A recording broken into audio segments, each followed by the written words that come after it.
Okay, so before we get into this video topic that I know y'all have wanted to hear me talk about for a while, I have entered into the Chase Mission Street Grant competition for Smartbrowngirl. I'm really trying to make something of this community and do something major. I know you guys have been requesting certain things and I've heard your request and I would love to do it, but the financial means and having the team behind me is like beyond me at this point. So it would be great if you could go vote. If you have a Facebook page, please go vote for Smartbrowngirl to win an $100,000 grant from Chase. It would make so many things possible that you guys have wanted to see. I will have a link down below in the description box. Thank you in advance. I need 250 votes, but if we can get to 1,000, like, girl, why not?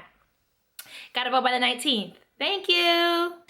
This is not actually a pop snark, but this topping need a drink. It's fruit soaked in cognac and Moscato, so we're just gonna top it off with some more Moscato. Don't judge me for having this little bottle of Crown Royal Apple. My homegirl for my birthday sent me this Smart Brown liquor. She knows I'm a whiskey drinker. Oh, that's good. Clink, clink, clink, clink, clang to the fuckery that we gotta discuss in this video. Jesus.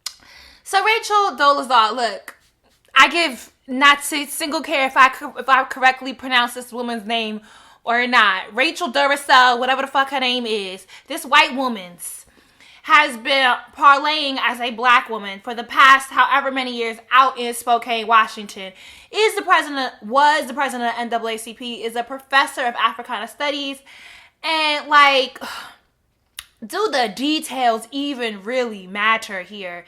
You know, there's a lot of layers to the situation, and one of the reasons why I kind of took my time in approaching this subject is because initially I was not mad. Like, I'm still not, I don't know if mad is the word to describe how I feel overall about the situation, because quite frankly, Rachel Dolezal is not the first white woman to try to pass herself off as black. I think she might be the first white woman in the 21st century to pass herself off as black in the context of claiming to be black and therefore fighting for the black cause. But I mean, like, there's so many damn Instagram models and natural hair people and all these other folk who are black out of convenience, that if I would be mad at Rachel Dolezal, I feel like it's just so many other people to be mad at as well. We talked about this last year. You know, I have a video. You can click and watch right here, girl. I don't consider what Rachel Dolezal doing is to be passing. This Rachel child is a straight up liar. Like, she's a hustler. She's a liar. And I find it really offensive that people are saying that we should laud her because she's done more for us than we've done for ourselves. And I'm like, I'm going to keep saying, y'all need to get a better Wi-Fi connection. Like, stop trying to act like black women haven't been out here fighting for ourselves, fighting for our rights, haven't been doing the damn thing for our community plus more for the past, like, nigga. Like, seriously, stop demoralizing my womanhood. Like, stop trying to take every single thing that happens in the context of black women and turning it against us. Like, stop. Carrie Hilson, you whack ass. Like, oh, like, that's how I feel about it. This racial situation is offensive because I have fought for my people. I do fight for my rights. I am an active member of several communities. It's just so offensive. But wait, can we talk about how this woman got, like, she has like the typical white woman who feel like she down for the cause accent. Like, I know several white women who are down, who talk just like Rachel. And it's so weird watching her interviews. I really hate to do the I love you but thing, because when people start leaving me comments talking about I love you Jouelzy, that shit always goes, I love you but, and it always goes somewhere left. And I'm like, girl, you don't know what love is.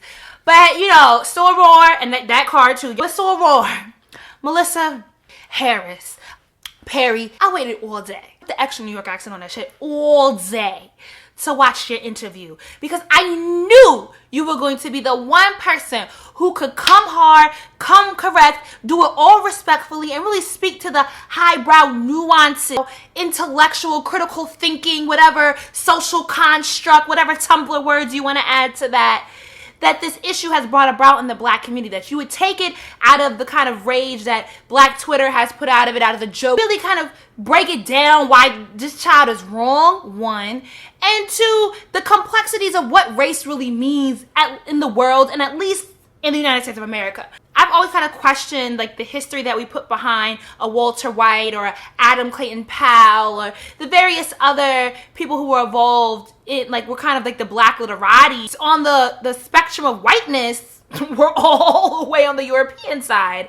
These identities are very complex, especially when they come in as figureheads in the movement of the Black community. Very complex ideal, right? And I've talked about this over and over again, whether it's in the Light Girls documentary when I was talking about white women in the natural hair community. You know, I've touched on it in several videos, is that from my personal perspective, race is a social construct. You know, historically speaking, Black and white was something that some white man came up to when he was trying to, you know, write about these different people in sub-Saharan Africa.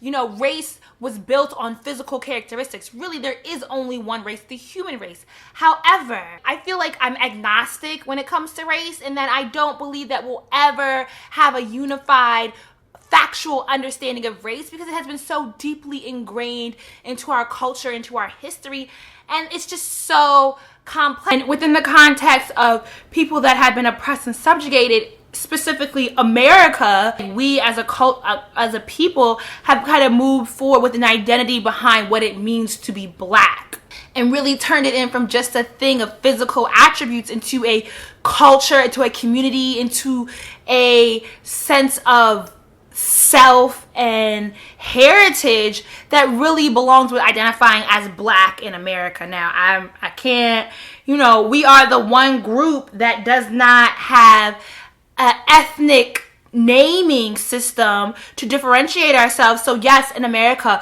Black is a very, very big deal. Came out of us being oppressed and out of how we were stripped of our humanness in the history of the building up of America. And then because we have become a dominant culture on the main stage of like worldwide culture, and that we are so influential, our identity as Black and our culture and our community has kind of carried over in the transatlantic loop between the rest of like the African diaspora. And now it's become mirrored in, hey, we look like you, but we have a name for our ethnicity that's not Black. And it's taken us full circle back around to what the original identity of Black was, in that it was based on physical attributes.